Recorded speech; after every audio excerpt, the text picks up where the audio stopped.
شناخت مٹے گی تب آئیڈیل سوسائٹی بنے گی، اور پھر اس آئیڈیل سوسائٹی میں بھی قانون بنانے والا اور ہوگا، قانون کے سائے میں رہنے والا کوئی اور ہوگا۔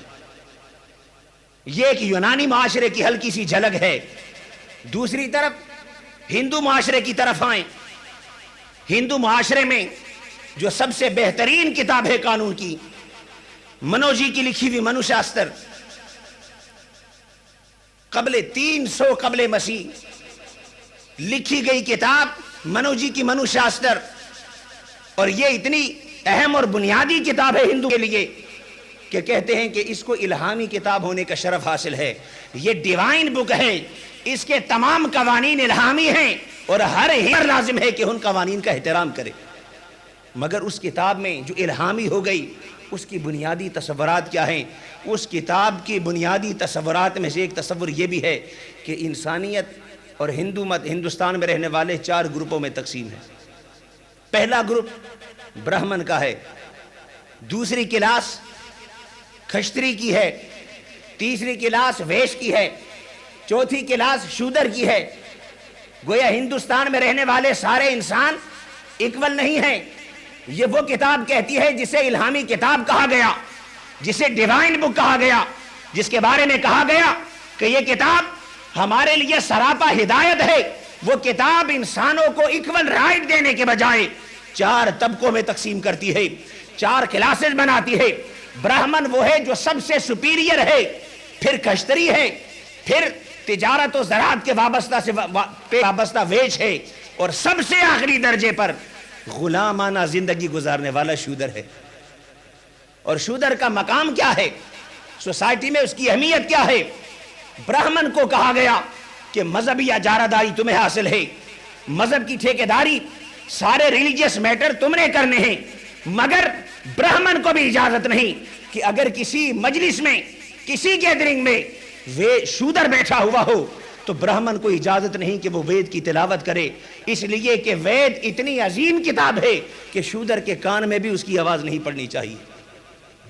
اور کہیں لکھا کہ اگر یہ جو سب سے لو کلاس کا ہے، اگر کہیں پتا چل جائے کہ اس نے ہماری ڈیوائن بک کی، ہمارے وید کی تلاوت کی ہے، حاکم کو پتا چل جائے، اس کو رائٹ پہنچتا ہے کہ اس ناپاک زبان سے ان پاک کلمات کی تلاوت کرنے والے کی زبان کاٹ دی جائے، اس لیے کہ اس کی زبان کو یہ حق حاصل نہیں کہ پاک کلموں کی تلاوت کرے، ان کی جو الہامی کتاب ہے۔ اور بعض جگہ یہاں تک لکھا کہ اگر ان کے کانوں میں وید کی آواز پڑ جائے تو شودر کے کان میں سیسا ڈال دیا جائے۔ مذہبی تعلیم کا حق شودر کو حاصل نہیں، اس پر اجارہ داری برہمن کی ہے۔ اور یہی ہندو سوسائٹی ہے جس نے عورت کو یہ حق دیا کہ سوائے اپنے شوہر کی ہو کر رہنے کے اور اس کے مرنے کے ساتھ خود بھی زندہ جلنے کے سوسائٹی میں اس کا کوئی حق نہیں۔ اور عورت اگر شوہر جوا کھیلتے ہوئے پیسہ ختم ہو جائے، منی ختم ہو جائے، جوئے میں اپنی بیوی کو داؤ پر لگا دے اور بیوی ہار جائے، تو وہاں کا رواج تھا کہ چونکہ ڈیل ہو گئی ہے، جوئے میں بیوی ہار گیا، اب ہارنے کے بعد اس کا رائٹ اپنی بیوی پر نہیں، جس نے جیت لی وہ اس کی بیوی کو لے جائے۔ یہ وہ سوسائٹی ہے جو اپنے آپ کو تہذیب و تمدن والی سوسائٹی کہتی ہے۔ اس سوسائٹی میں 4 کلاسز ہیں، اور جو لو کلاس ہے، سب سے نچلا درجہ ہے، اس کے حقوق کا عالم یہ ہے کہ اگر کتابیں ان کی مقدس کتاب پڑھ لے تو اس کی زبان کاٹنے حکم حاکم جاری کر سکتا ہے، عورت کو جوئے میں ہارا جا سکتا ہے، اور نہ جانے اور کتنی طبقاتی تقسیم تھی جس نے ہندو سوسائٹی کو ڈیوائیڈ کر دیا۔ ایک قانون یہ بھی ہے ان کا کہ اگر کوئی زنا بالجبر کرے تو قانون یہ ہے کہ اس کا جو عضو ہے اس کو کاٹ دیا جائے، اس عضو کو کاٹ دیا جائے۔ لیکن اگر برہمن بدکاری کرے، زنا بالجبر کرے، تو برہمن کا نہ کاٹا جائے، اور وجہ اس کی یہ لکھی ہے کہ اس سے جسم کو تکلیف ہوتی ہے، اور برہمن کا جسم اس بات سے پاک ہے کہ اس کو تکلیف دی جائے۔ کوئی اور کرے تو کرے، مگر برہمن کا جسم اس لیے نہیں کہ کاٹ کر اسے اذیت دی جائے۔ بدکاری کی ہے، زنا بالجبر کا ارتکاب کیا ہے، مگر برہمن ہونے کی وجہ سے اس کا مقام یہ ہے کہ اس کو جسمانی اذیت نہیں دی جا سکتی۔ دوسری طرف ایرانی ساسانی حکمرانیاں تھیں. ساسانیوں نے دنیاوی حکمرانی اور مذہبی اجارہ دونوں کو اکٹھا کر لیا تھا اور لوگوں کے ذہنوں میں یہ ڈال دیا تھا کہ یہ ساسانی خاندان تمہارے مذہب کا بھی پیشوا ہے اور تمہارے دنیاوی امور کا بھی پیشوا ہے. دونوں خاندان، یہ خاندان دونوں رائٹ رکھتا ہے. مذہبی اجارہ داری بھی ان کی ہے، دنیا کی حکمرانی بھی ان کی ہے. پوری سوسائٹی میں کوئی خاندان نہ اس خاندان کی مذہبی سٹیٹس کو چیلنج کر سکتا ہے اور نہ ان کی پاور کو چیلنج کر سکتا ہے. ایک خاندان پورے سوسائٹی کا حکمران بن کر سارے مذہبی رائٹس اپنے ہاتھ میں لے کر، سارے قانونی رائٹس اپنے ہاتھ میں لے کر، حکمرانی اپنے ہاتھ میں لے کر ساری ایران کی سرزمین پر بسنے والی مخلوق خدا کا خدا بن گیا تھا. یہ سوسائٹی ہے ساسانی. ایک طرف یہ سوسائٹی ہے ایرانی اور یونانی، ایک طرف یہ ہندو مت ہے جس کی الہامی کتابوں کا حال یہ ہے. خود یورپین سوسائٹی کا حال کیا ہے؟ ایک کتاب لکھی Kenny's outlines of criminal law, criminal law کے بارے میں جو آؤٹ لائن کینیز نے لکھی، اس نے دیگر شکوں میں سے ایک یہ بھی لکھی کہ جو یورپین سوسائٹی تھی، آج کی حقوق انسانی کی علمبردار، کامن رائٹس کی بات کرنے والی، اس سوسائٹی کا حال یہ تھا کہ یہاں پر پادری اگر کوئی گناہ کرے، پریسٹ اگر کوئی گناہ کرے، تو عام عدالت اس پریسٹ کے کیس کو نہیں چلا سکتی. یہ کرمنل لا کا ایک اصول ہے کہ عام پبلک کے مقدمات تو عام عدالتوں میں جائیں گے، سول کورٹ میں جائیں گے، ہائی کورٹ میں جائیں گے، روٹین سے چلیں گے. لیکن اگر پریسٹ کوئی غلطی کرے، گناہ کرے، تو اس کے لیے اسپیشل عدالت ہوتی تھی جیسے فوجی عدالتیں ہوتی ہیں، اور وہ عدالت صرف پادریوں کے کیس کو چلاتی تھی. اور عدالت کا سارا پروسیس اس طرح کا بنا تھا کہ 99% کوشش کی جاتی تھی کہ کسی طرح پریسٹ کو بری کر دیا جائے.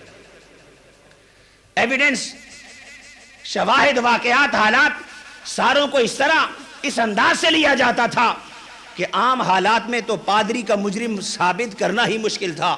لیکن اگر ضابطوں کی وجہ سے جرم اتنا کھلا ہوتا کہ یہ ثابت ہو بھی جاتا کہ پادری نے کسی بے گناہ شخص کو قتل کیا ہے، تو سوسائٹی کے دیگر افراد میں اگر کوئی کسی بے گناہ کو قتل کرے، کسی انیسنٹ کو قتل کرے، تو اس کی سزا یہ تھی کہ اسے پھانسی دی جائے.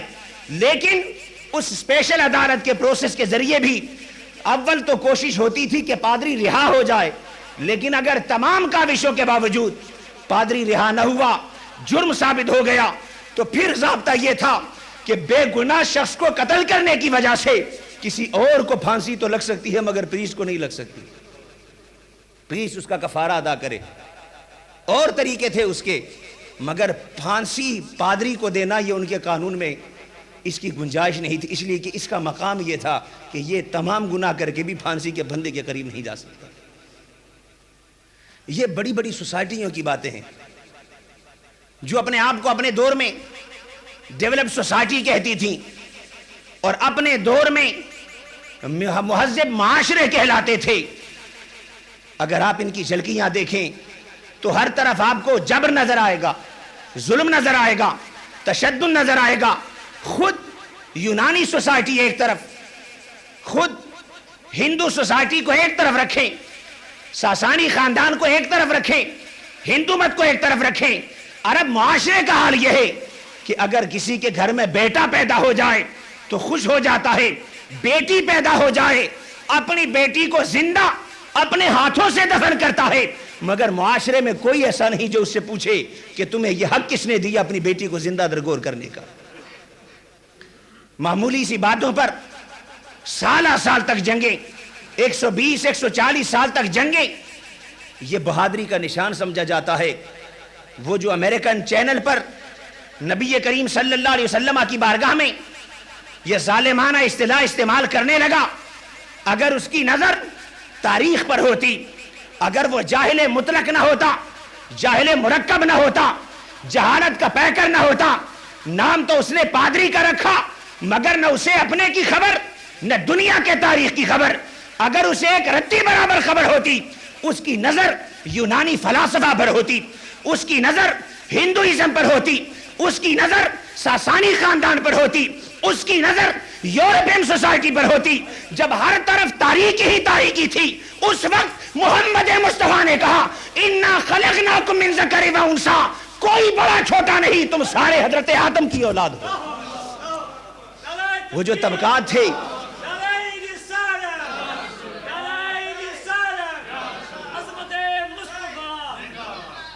کہا تم سارے آدم کی اولاد ہو، اور آدم کو اللہ نے مٹی سے پیدا کیا۔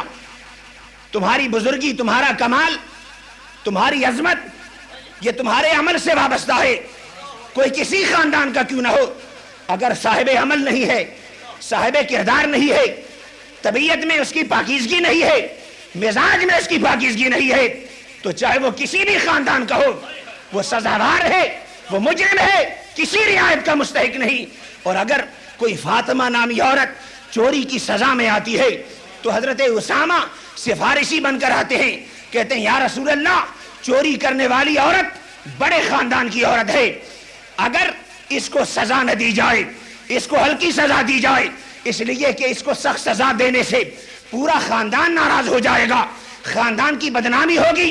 مصطفیٰ کہتے ہیں یہ فاطمہ کس خاندان کی ہے؟ جس خاندان کی بھی ہے، اس کا اپنا خاندان بڑا ہوگا، نام بڑا ہوگا، مرتبہ بڑا ہوگا، مگر اسامہ یاد رکھو، خدا کی قسم اگر یہ فاطمہ وہ نہیں، فاطمہ بنت محمد ہوتی، یہ عمل کرتی، اس کو یہی سزا دی جاتی۔ تو جس خاندان کی بھی ہو، فاطمہ تو زہرا سے تو بڑی نہیں ہو سکتی، خاتون جنت سے تو بڑی نہیں ہو سکتی۔ یہ محمدی لا ہے، یہ مصطفیٰ کا قانون ہے۔ جب ہر طرف امیروں کا جدا قانون تھا، غریبوں کا جدا قانون تھا، آئیڈیل سوسائٹی کے نام پر فحاشی اور عریانی کا درس دیا جا رہا تھا، آئیڈیل سوسائٹی کے نام پر غریبوں، کمزوروں اور نقص رکھنے والے بچوں کے قتل کے منصوبے بن رہے تھے، اس وقت محمد مصطفیٰ نے کہا وَإِذَا الْمَوْءُودَةُ سُئِلَتْ، آج تمہیں سوسائٹی نہیں روکتی، آج تمہارا کلچر یہ بن چکا کہ تم میں سے ہر ایک کہتا ہے میری بیٹی ہے، میری ڈاٹر ہے، میں چاہوں تو اسے زندہ رکھوں، چاہے تو اسے قبر میں ڈالوں، کوئی مجھ سے نہیں پوچھ سکتا۔ ہر ایک اپنی بیٹی کو قبر میں زندہ مٹی میں دبا دیتا ہے، مگر یاد رکھو تم یہ نہ سمجھو کہ یہ عمل کر کے تم بری ذمہ ہو گئے، تم سے کوئی سوال کرنے والا نہیں، تم سے کوئی پوچھنے والا نہیں۔ وَإِذَا الْمَوْءُودَةُ سُئِلَتْ بِأَيِّ ذَنبٍ قُتِلَتْ، ایک گھڑی ایسی آئے گی، ایک لمحہ ایسا آئے گا جب یہ بچی خدا سے سوال کرے گی مولا مجھے کس جرم کے بدلے زندہ درگور کیا گیا تھا۔ کہ یاد کرو اس گھڑی کو، یاد کرو اس لمحے کو۔ عرب سوسائٹی جو یہ جرم کرنے کے بعد سمجھتی تھی کہ کوئی سوال کرنے والا نہیں، کوئی پوچھنے والا نہیں، کوئی ہم سے حساب و کتاب لینے والا نہیں، کوئی قانون نہیں ہے، اس وقت مصطفیٰ نے کہا یہ نہ سمجھو کہ تم سے کوئی پوچھنے والا نہیں، ایک وقت آئے گا جب یہ ظاہری حکمران اس کی بارگاہ میں لرزہ براندام ہوں گے، ساری کائنات کا خالق، ساری کائنات کا مالک، ساری کائنات کا رب اور سب کو لفظ کن سے پیدا کرنے والا تم سے سوال کرے گا کہ بیٹی ہم نے تمہیں عطا کی تھی، تم نے کس قانون کے تحت اپنی بیٹی کو زندہ درگور کر کے اسے زندہ مٹی میں دبایا، کس قانون کے تحت کیا، کس ضابطے کے تحت کیا؟ پہلے تم سے کسی نے نہ پوچھا مگر آج تم سے دوبارہ خدا پوچھتا۔ یہ وہ دور تھا جہاں پر عدل و انصاف کی بات نہیں تھی۔ عرب کہتے تھے انصر اخاک ظالما و مظلوما، بھائی کی مدد کرو خواہ وہ ظالم ہو خواہ مظلوم ہو، تمہارا بھائی ہے whether he is right or wrong، خواہ وہ ٹھیک چلے یا غلط چلے، تمہارا حق ہے اپنے بھائی کو سپورٹ کرنا، اس کے ساتھ کندھے سے کندھا ملا کر کھڑے ہونا، شولڈر ٹو شولڈر اس کی ہیلپ کرنا۔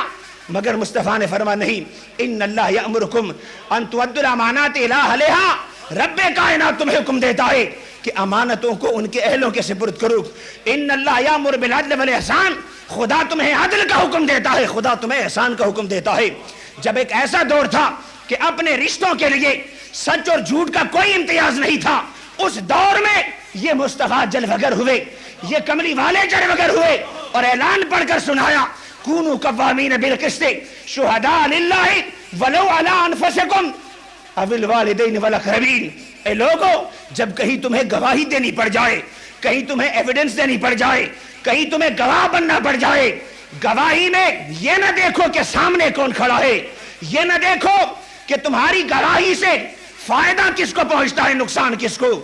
بندوں کو نہ دیکھو، کونوا قوامین بالقسط شہداء للہ، یہ دیکھو کہ تمہاری زبان سے حق جاری ہونا چاہیے۔ ولو علی انفسکم، تمہاری گواہی سے تمہاری ذات کو نقصان پہنچے، تمہاری گواہی سے تمہارے والدین کو نقصان پہنچے، تمہاری گواہی سے تمہارے رشتہ داروں کو نقصان پہنچے۔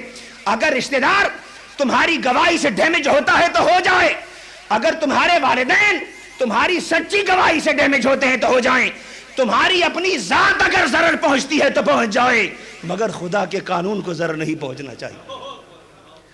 ان معاشروں میں جہاں پر بدکاری کی دعوتیں تھیں، جہاں پر جبر کی بات تھی، جہاں پر ظلم کی بات تھی، اس تاریک ماحول میں محبت کی بات کرنے والا مصطفیٰ ہے، مودت کی بات کرنے والا مصطفیٰ ہے، رحم کی بات کرنے والا مصطفیٰ ہے۔ ارے یہ آج کا ظالم 1400-1500 سال بعد بیٹھ کر مصطفیٰ کے بارے میں نازیبا الفاظ کہتا ہے۔ مصطفیٰ کی رحمت کا تجھے کیا پتا؟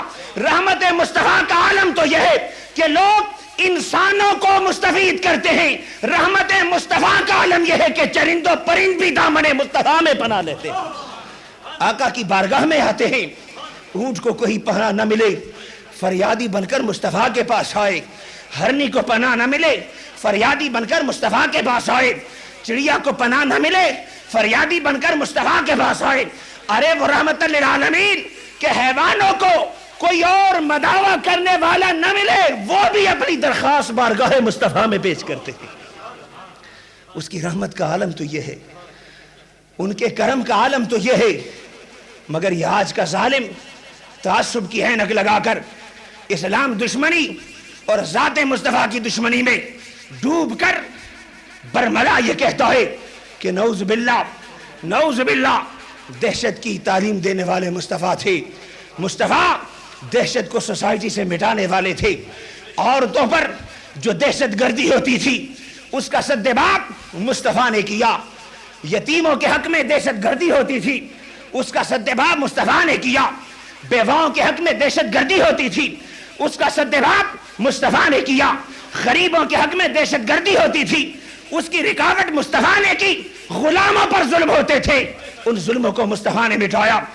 جب یتیم کی باری آئی کہ انا وکافل الیتیم کہاتین، کہ لوگوں تم یتیموں کے مال جمع کر کے اپنی عمارتیں بناتے ہو، یتیموں کا مال کھا کے اپنے اعزازات بڑھاتے ہو، مگر یاد رکھو ولا تقربوا مال الیتیم، یتیم کے مال کے قریب نہ جاؤ، اس لیے کہ یہ یتیم تمہیں یتیم لگتا ہے مگر خدا نے اس کا ذمہ لیا ہے۔ خدا تم سے پوچھے گا، کوئی پوچھے نہ پوچھے خدا پوچھنے والا ہے۔ اور کہا جس نے پرورش کی، جس نے بیوہ کی پرورش کی، کہا وہ جہاد کرنے والے کی طرح ہے۔ جب بیواؤں کو کوئی پوچھنے والا نہ تھا اس وقت ان کی فکر کرنے والے مصطفیٰ ہیں۔ جب یتیموں کو کوئی پوچھنے والا نہ تھا اس وقت یتیموں کے سر پہ سایہ شفقت رکھنے والے مصطفیٰ ہیں۔ جب غلاموں کو کوئی پوچھنے والا نہ تھا، کالے حبشہ کے رہنے والے بلال کو کی چھت پہ کھڑا کر کے پورے قریش کو یہ منظر دکھانے والے محمد مصطفیٰ۔ یہ منظر کوئی اور نہ دکھا سکتا تھا، نہ کسی نے دکھایا تھا کہ کار حبشی غلام ہو، جن کے آقاؤں کی جائے سجدہ ہے وہاں غلام کے قدم رہیں۔ یہ منظر غلام کی عظمت کا اگر دکھایا تو محمد مصطفیٰ نے دکھایا۔ تو یہ سارے نظر میں رکھ کر ذرا سوچو تو صحیح کہ مصطفیٰ جس دور میں آئے جتنی دہشت گردی کی قسمیں تھیں ساروں کے آگے رکاوٹ کھڑے کرنے والے مصطفیٰ تھے۔ ظلم کے جتنے دروازے تھے ہر ایک کو بند کرنے والے مصطفیٰ تھے۔ جبر کی جتنی راہیں تھی ہر راہ کو مٹا کر عدل، امن اور انصاف کا علم بلند کرنے والے مکہ و مدینہ کی وادی میں محمد مصطفیٰ تھے۔ اور خود آقا کی اپنی عظمت کا عالم یہ ہے، اس ظالم کو کیا پتا کہ مصطفیٰ کی نرمی کیسی ہے، مصطفیٰ کی شفقت کیسی ہے۔ کہنے کو تو ہزار باتیں کہی جا سکتی ہیں مگر فقط ایک مثال دے کر آپ سے اجازت چاہوں گا۔ پہلی بات تو امت کی شفقت کے بارے میں نبی کریم صلی اللہ علیہ وسلم نے فرمایا من قضا لأحد من امتی حاجتا یرید ان یسرہ بہا فقد سرنی ومن سرنی فقد سر اللہ ومن سر اللہ فادخلہ الجنہ۔ کہا کہ جس نے میری کسی امتی کی حاجت کو پورا کیا فقط یہ سوچ کر کہ وہ خوش ہو جائے. تو کہا کہ جس نے کسی کی